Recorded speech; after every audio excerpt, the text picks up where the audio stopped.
Hola. Hola. Bueno, buenas tardes. Muchas gracias por venir a otra sesión del Cine Club esta tarde para ver la película del gabinete del Dr. Caligari. Una película que es de 1920 de Robert Wiene y es seguramente, bueno, es la primera película que está considerada dentro del movimiento del expresionismo alemán, pero es al mismo tiempo la que está considerada como la mayor representante del expresionismo alemán. Es una película que se diferencia mucho de otras películas dentro del movimiento de Fritz Lang o de Murnau. Y seguramente en el coloquio posterior me centraré un poco en eso, en remarcar cuáles son las particularidades de esta película y las diferencias con el resto del cine expresionista alemán. Y poco más, no quería decir mucho ahora para poder enrollarme después más con toda esa parte. Así que lo voy a dejar aquí y después hablamos un rato. Venga, nos vemos ahora.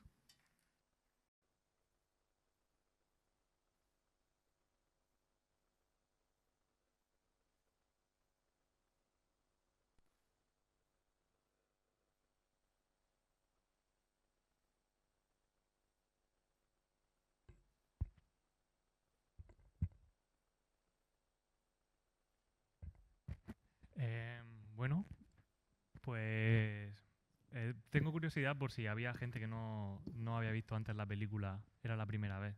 No sé si podéis levantar la mano, la gente que... Ah, otra, vale. Bueno, pues a ver, em, la película, como decía, es la primera película del año 20 y es la primera película que se encasilla dentro del movimiento expresionista alemán, pero al mismo tiempo es como el máximo exponente del expresionismo alemán, porque en concreto esta estética tan marcada de esos decorados pues pintados a mano y de esa forma tan concreta, tan particular, con esos ángulos puntiagudos en forma casi de cuchillos, ¿no? O dentados. Em, no hay muchas más películas alemanas que sigan ese mismo estilo. Ahora pondré otros ejemplos de cine expresionista alemán, pero que poco tienen que ver con esta misma estética, más allá del claroscuro, del terror gótico o de ciertas cosas que sí que tienen en común, del romanticismo. Eh, Esta en concreto eh, es una película que a nivel, o sea, por supuesto eso, el mayor seña de identidad que tiene es esa estética en cuanto a los decorados.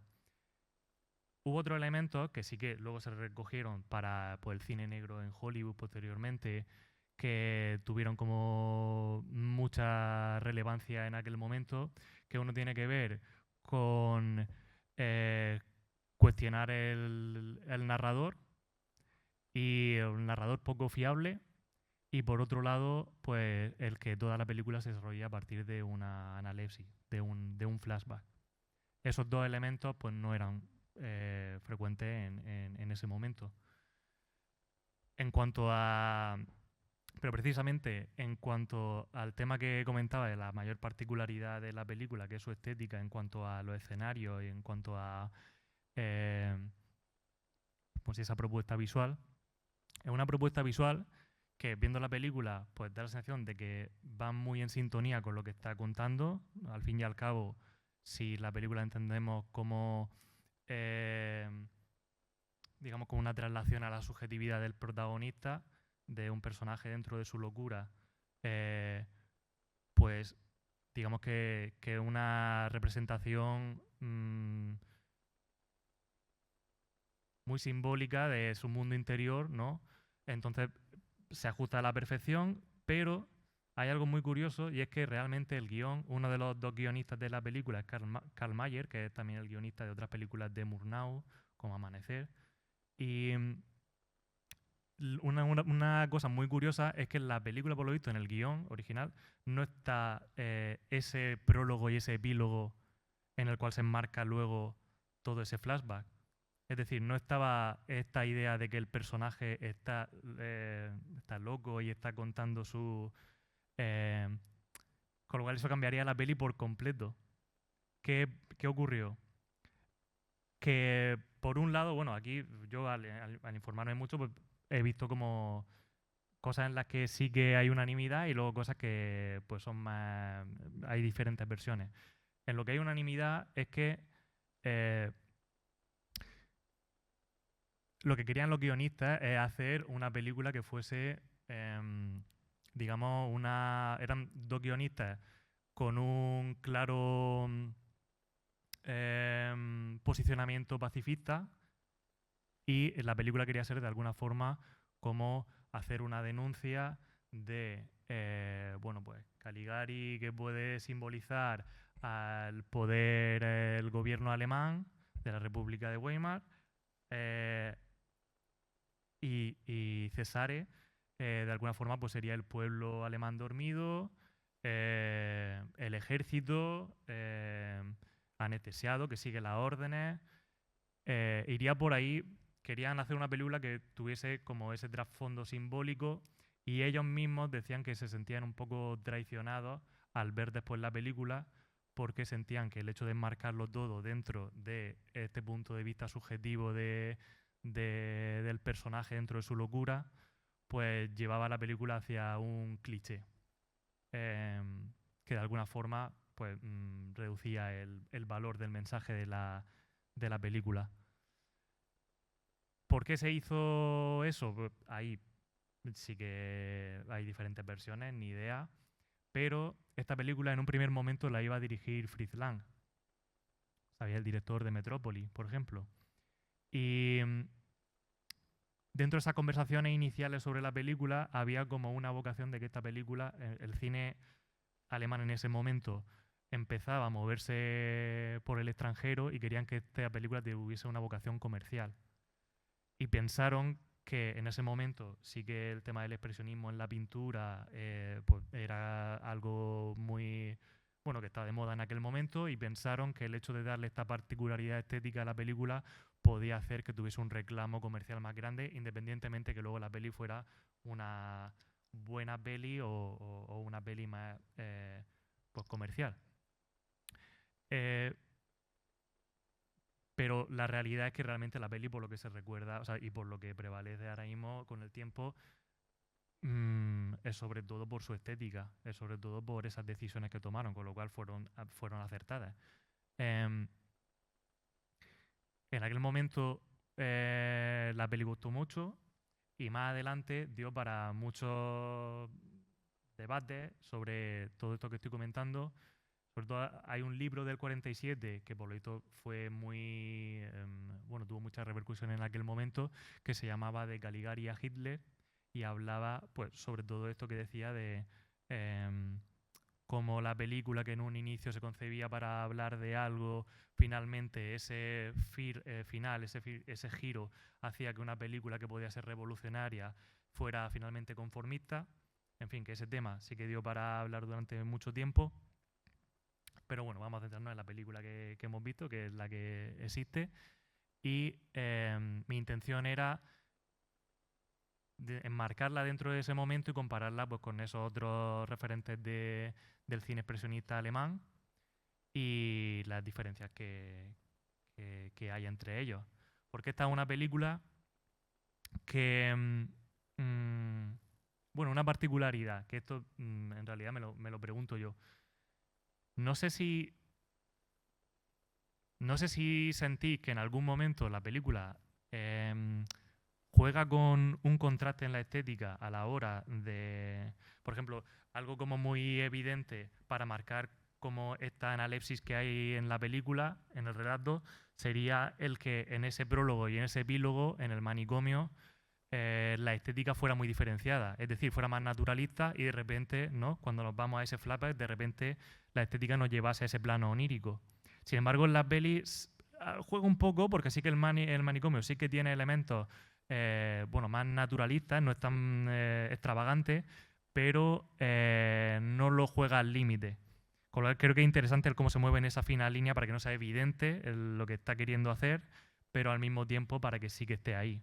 También esto es una cuestión, o sea, esto me lo parece a mí, me parece que cuando en concreto se meten en la casa de Jane, de la chica, también no tiene estas formas puntiagudas, no tiene, sigue teniendo esta estética, la misma estética, pero más redondeada, más confortable, de forma que si interpretamos la película como plenamente la subjetividad de este hombre, tiene cierto sentido hasta ahí, ¿no? Como que todas esas decisiones podrían ir en esa dirección.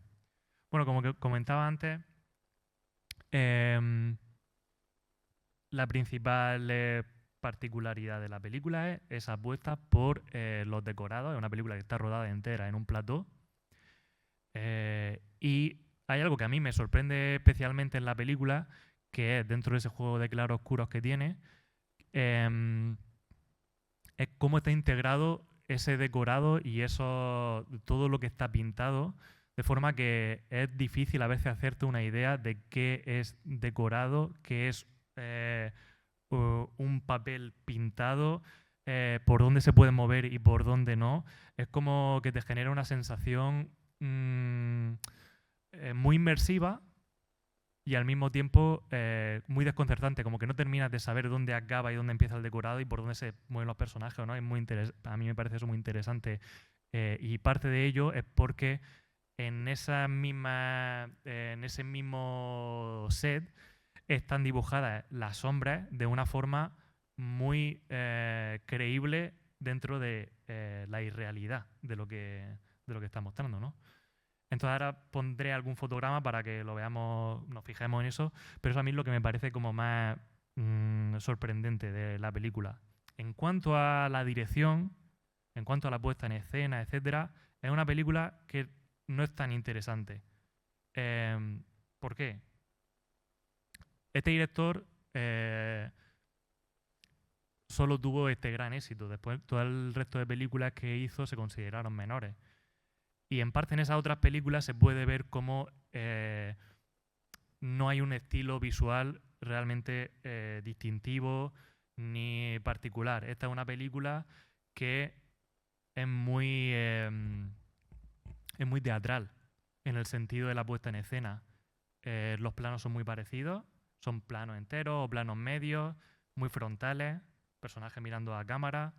Digamos que no hay dentro de cada escena, no están cortando para ponerte un contraplano, para ponerte, acercarte. A veces sí que utiliza primeros planos, ¿no? Corta y te mete un primer plano, pero muy puntualmente y de forma poco fluida.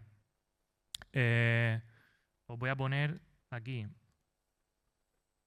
alguna de forma totalmente aleatoria. He cogido fotogramas de la película, pero para que veáis cómo... Uy.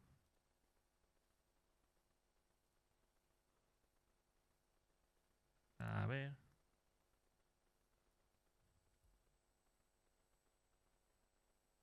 Como os decía, prácticamente todos los planos son frontales, son planos enteros, a veces planos medios.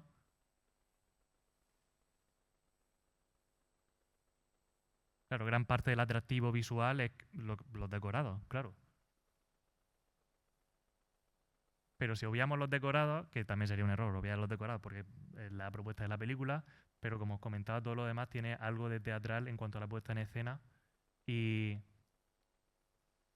el dinamismo dentro de cada escena. Ese montaje interno que se llama en cine, que es el que no prescinde de cortes, de montaje, pero es dentro de la propia escena, cómo se desplazan los personajes por el espacio, etcétera. Como veis, muy similar es todo en la propuesta de cómo se enfoca cada plano. Con la excepción, seguramente, el plano como... bueno, hay varios planos de la película que son muy icónicos por los decorados, pero bueno, uno de los planos que son como lo que nos viene a la cabeza cuando pensamos en esta película es seguramente pues, una de las excepciones de la película, que es el primer plano de Cesare cuando despierta, ¿no? Que es, en cuanto a ahí la iluminación que viene rebotada desde abajo, una iluminación contrapicada, un primer plano. Bueno, es diferente al código visual que está manteniendo la película y por eso precisamente se nos queda como tan grabado ese momento, además de por la actuación. Pero bueno, como veis, es un poco repetitivo en cuanto a eso, ¿no? Entonces ahora lo que me gustaría es como poner ejemplos de otros, de cine de Murnau y cine de Fritz Lang, que durante esos años seguían este movimiento expresionista, pero digamos que con unas herramientas y con unos códigos visuales mucho más fluidos, elegantes, atractivos, y entonces tengo como varias escenas para mostraros. Sé que hay un momento en concreto de la película que tiene una innovación formal en cuanto a la propuesta de la puesta en escena que en eso es pionera, que es la escena del asesinato que se ve a través de la sombra. No sé si recordáis.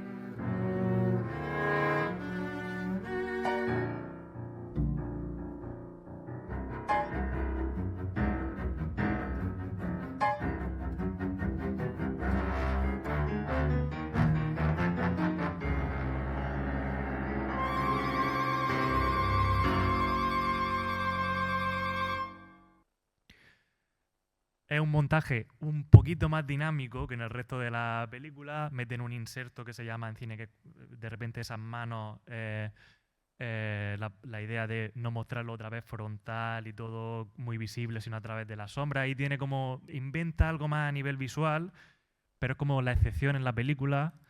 Y sí que eso fue un referente luego a, pues por ejemplo, un par de años después con Nosferatu, pues las escenas muy icónicas de Nosferatu a través de su sombra, no sé si las tenéis presentes, os voy a poner aquí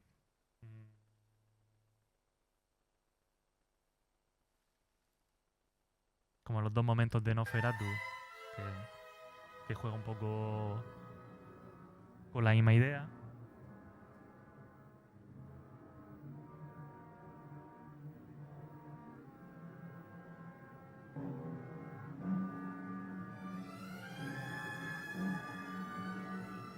Este es uno de los momentos en los que lo hace y el otro es pues el momento más icónico que tiene,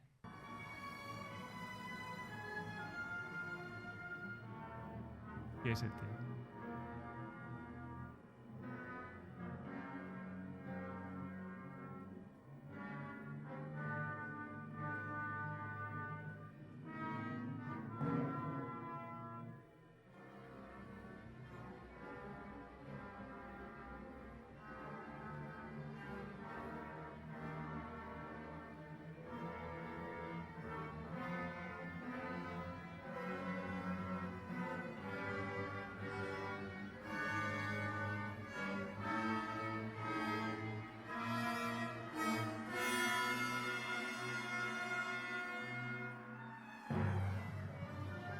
Bueno, juega con una idea similar y dentro de una estética parecida, pues, dentro del mismo movimiento.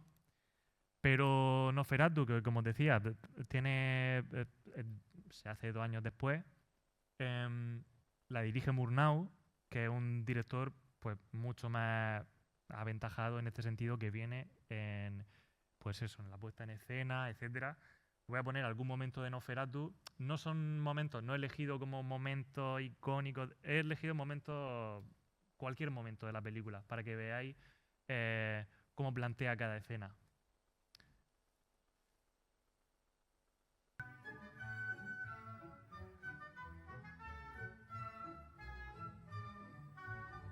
Simplemente el hecho de que aquí lo cuente con un plano contra plano, ¿no? De él, pasamos a corte a ella, pasamos a él. Ahora cambiará el tamaño de la angulación, otro plano. Dentro del movimiento hace un corte. Bueno, pues muy diferente a muy diferente al gabinete del doctor Caligari. Nada del otro mundo, o sea, no hay aquí, no es la noche y el día, pero ya hay un dinamismo y hay algo más en la puesta en escena que es más elaborado que en la película que acabamos de ver. Aquí otra escena cualquiera de la película.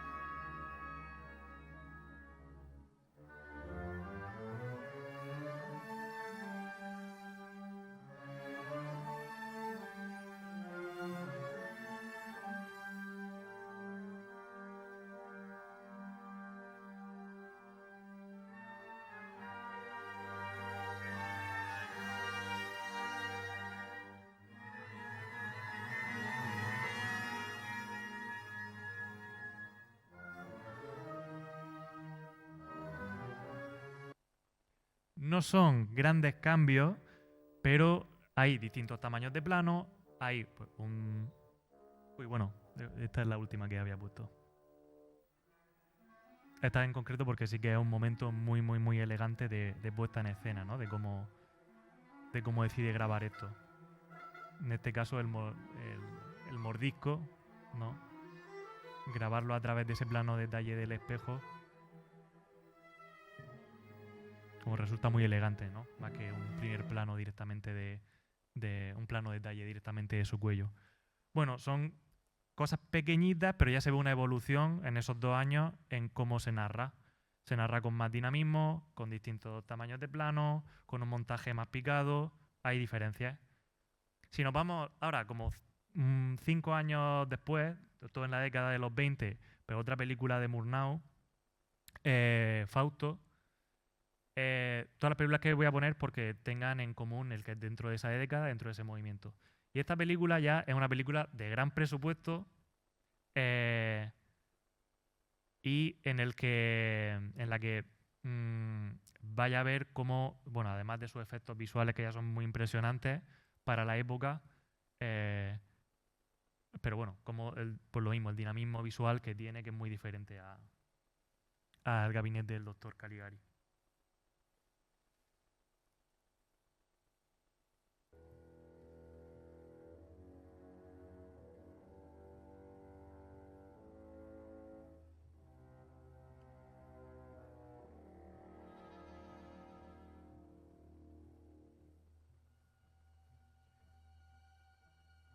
Como el nivel de producción no tiene nada que ver con el gabinete del doctor Caligari, que son papeles pintados todos.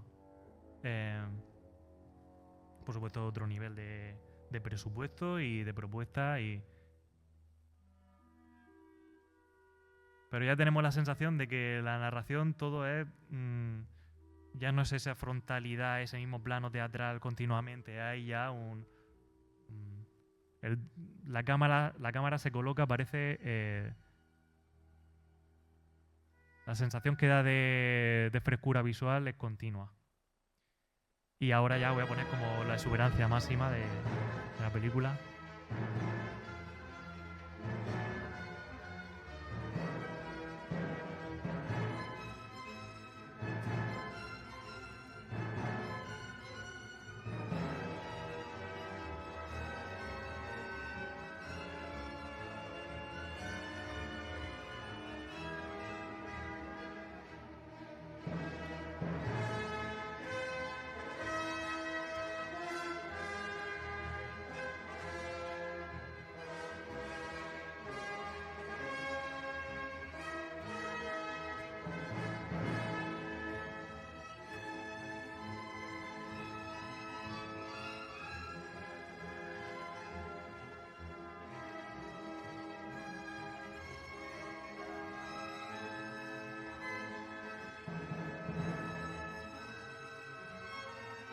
Bueno, esto ya es otra cosa. O sea, esto ya es increíble.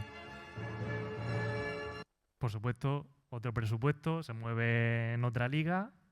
Pero eso, no tiene nada que ver visualmente las películas de 5 años después dentro del expresionismo alemán que el gabinete del doctor Caligari. Y por último, os voy a poner algunos fragmentos de Metrópoli, que ya es pues, la excelencia ya máxima, un año después de Fausto, Metrópoli del 27, y vaya a ver pues ya el cómo todos los códigos visuales y todo es totalmente moderno, es como se podría rodar y montar una película ahora mismo y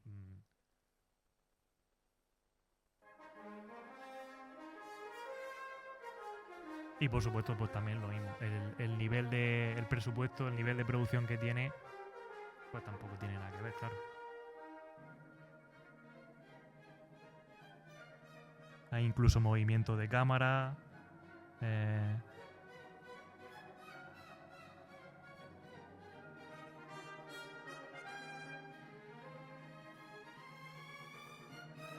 Y todo de una elegancia pues increíble.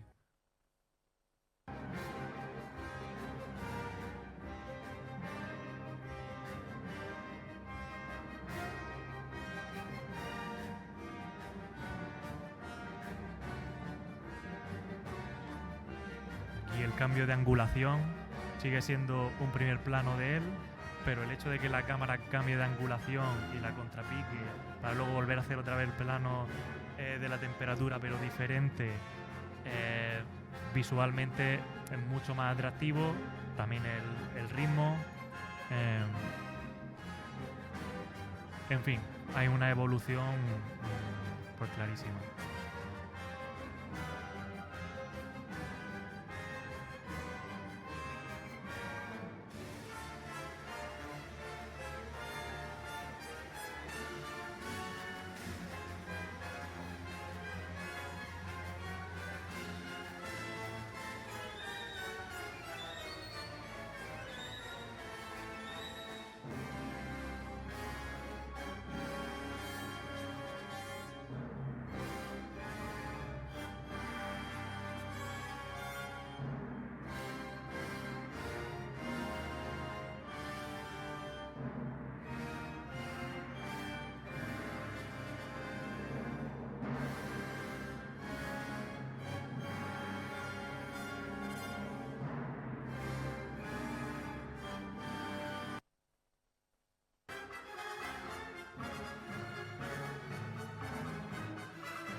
Bueno.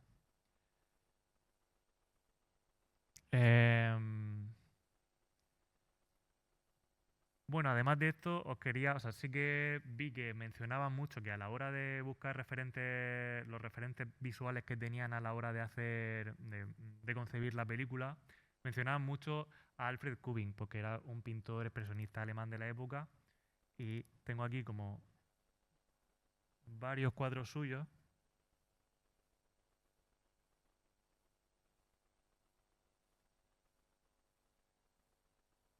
Que influyeron al gabinete del doctor Caligari, aunque después haya puesto otras películas.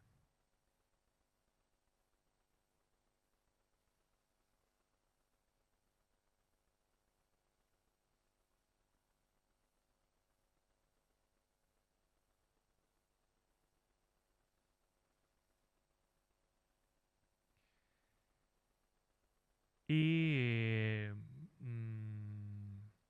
pues poco más tenía para comentar. Si alguien quiere comentar algo.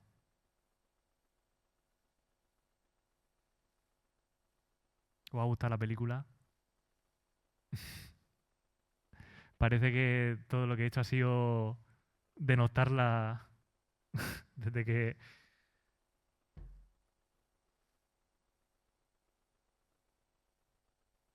Domingo, ¿hay un micrófono por ahí? Sí, si no, bueno, pero lo tienen ahí a mano.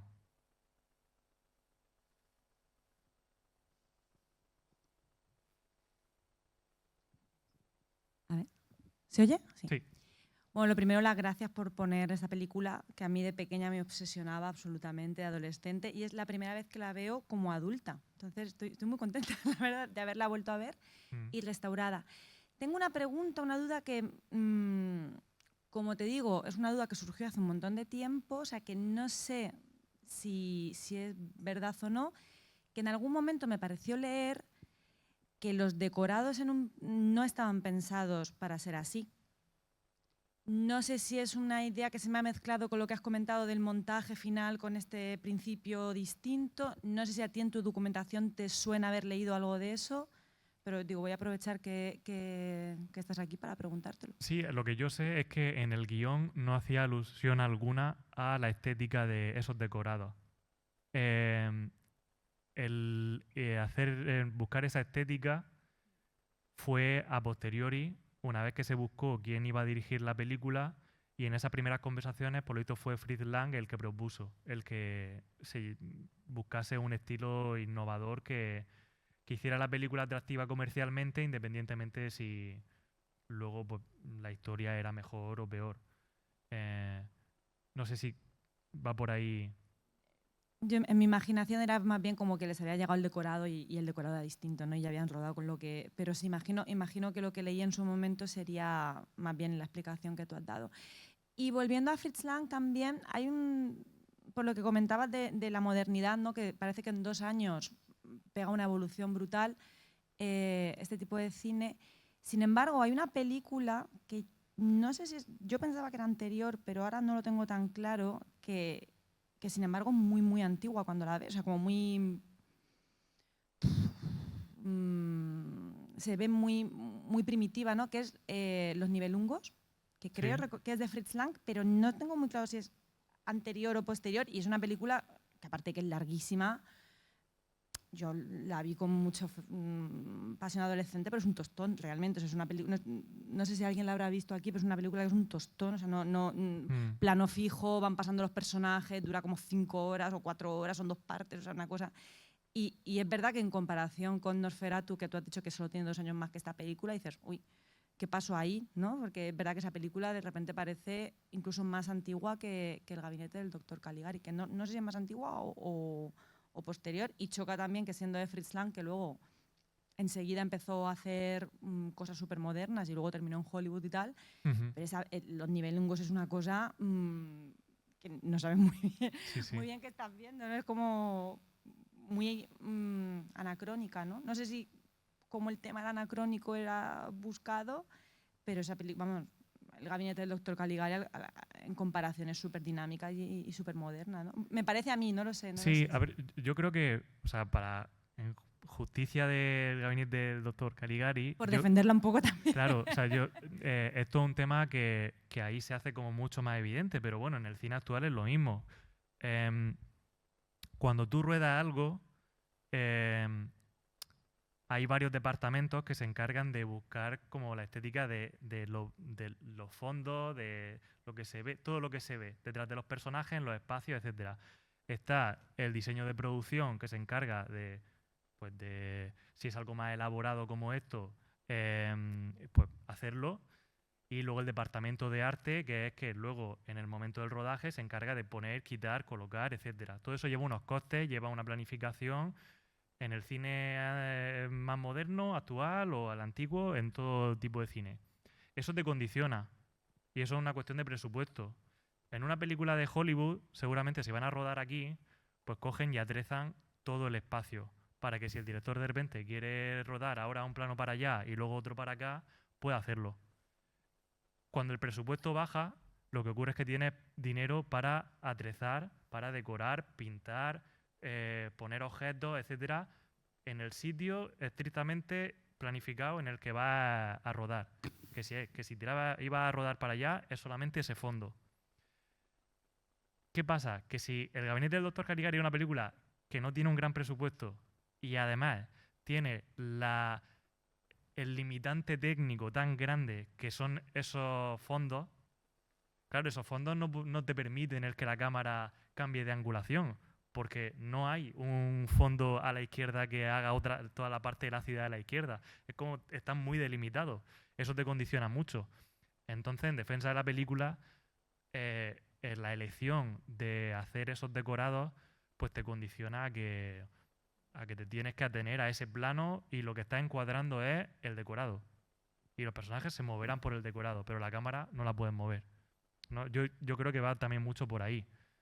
También es verdad que si luego, en concreto, Robert Wiener no hizo pues ninguna otra película pues, que tuviese pues algo más reseñable, pues a lo mejor hay una parte de las dos cosas, ¿no?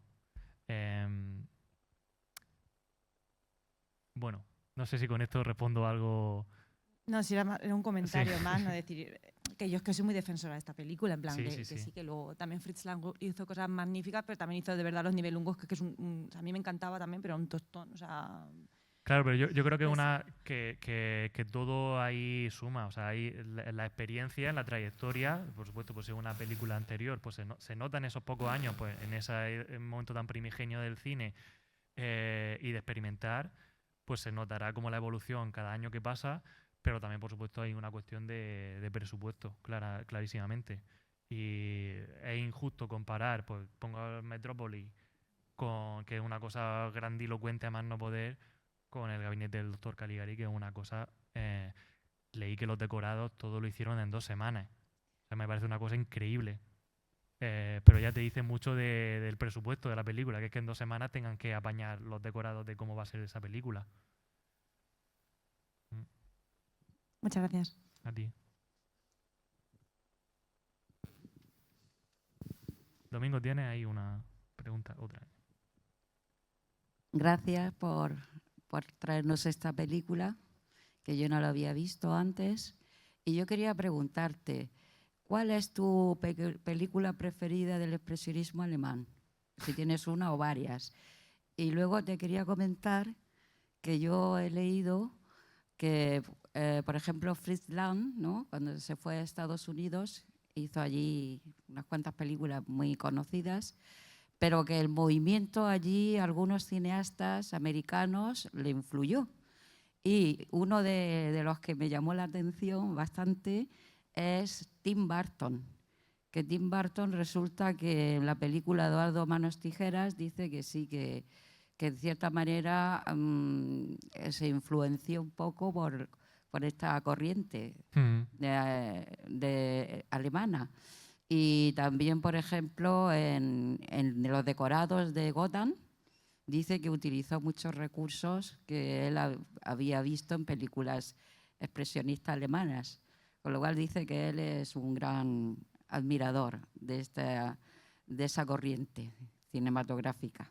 mm. Y entonces quería deciros que al final tuvo bastante eco en el cine americano y en otras cinematografías. Sí, o sea, de hecho, el gabinete del doctor Caligari, por lo visto, sí que tuvo muy, muy, muy buena acogida en Estados Unidos. Y luego el resto de películas, pues Fritz Lang lo hizo ahí también, ¿no? Pero esta película en concreto sí que fue ahí muy celebrada. Y luego, pues es verdad que, o sea, tampoco me viene mucha más gente que haya seguido esa estela, pero Tim Burton sí que sería como el ejemplo de director que luego en la contemporaneidad sí que ha seguido como una estética de similar al expresionismo alemán. Em, y en cuanto a mi peli favorita, a mí me gusta muchísimo Murnau, me gusta más que Fritz Lang. Y mi peli favorita de él es Amanecer, pero se sale un poco del expresionismo alemán. Mm, Fausto me gusta mucho, pero unos años después, para mí Amanecer es de mis pelis favoritas. Creo que es muy diferente Murnau de Lang también, aunque en lo que he puesto pueda parecer similar, pero tiene algo como de... Fritz Lang es como muy espectacular y Murnau es muy... más emocional, lo siento yo. Lo relaciono también un poco con el cine de Bresson posteriormente, que la elección del corte y todo es como tremendamente emotivo dentro de cierta frialdad, que a mí me gusta mucho. Pero, pues sí, si es dentro del movimiento, pues supongo que sería Fausto, que me gusta muchísimo, sí. Porque también Fausto es como más, ¿cómo decirlo? No tiene el nivel de producción de Metrópoli, pero eso le confiere una particularidad muy bonita. He puesto lo más grandilocuente de la peli, pero la peli tiene momentos que son que se ve el cartón piedra, pero lo hacen muy bonito, muy, muy, muy bonito. Y Metrópolis no, Metrópolis es todo muy grandilocuente y muy pulcro y perfecto y que a lo mejor me llama menos la atención el que sea así. Mm.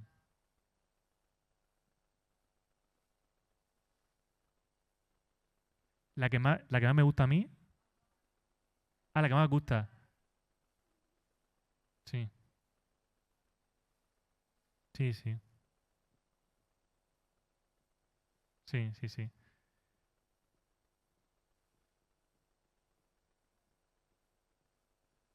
Sí. A mí Nosferatu no me entusiasma tanto. O sea, por Murnau, por el cine de Murnau, me parece que unos años después hace peli. eh, mm, pues eso, pues me parece que Fausto a mí me parece mucho más impresionante en las elecciones visuales y todo, y más emocionante. Y pues sobre todo Amanecer, que me parece como su obra maestra. Pues me imagino que en Filmin estarán. Mm, mm.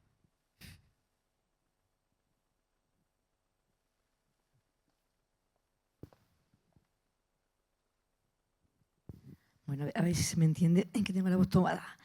Bueno, a mí, como tú decías, me ha parecido muy, muy, muy, muy teatral en todos los aspectos. Primero, el plano fijo. Había escenas que parecía que se podía ver en un teatro. Ujú. Luego, la expresividad de los actores, totalmente histriónico, muy exagerado. Me imagino que eso es típico también del expresionismo. Pero lo que más me ha reforzado la idea totalmente teatral es el hecho de primer acto, segundo acto, fin de primer acto. Entonces, no recuerdo, no sé si en otras películas expresionistas también aparece esa división en actos, porque me ha chocado. Digo, mira, yo tenía la idea que era muy teatral y cuando he visto lo de primer acto, segundo acto, como en un teatro, Ujú. ¿existe esa división así en actos en otras películas expresionistas? Hay en algunas, no en todas. O sea, no es un criterio compartido, pero no diría que es distintivo de ese movimiento en concreto, pero sí de la época em, sí que era frecuente. O sea, no lo relaciono tanto con que esta película tenga como esa sensación teatral con el tema de que separe en actos la, la narración. Em, sí, pero sí, no es especialmente particular el que lo emplee, sí que era bastante común.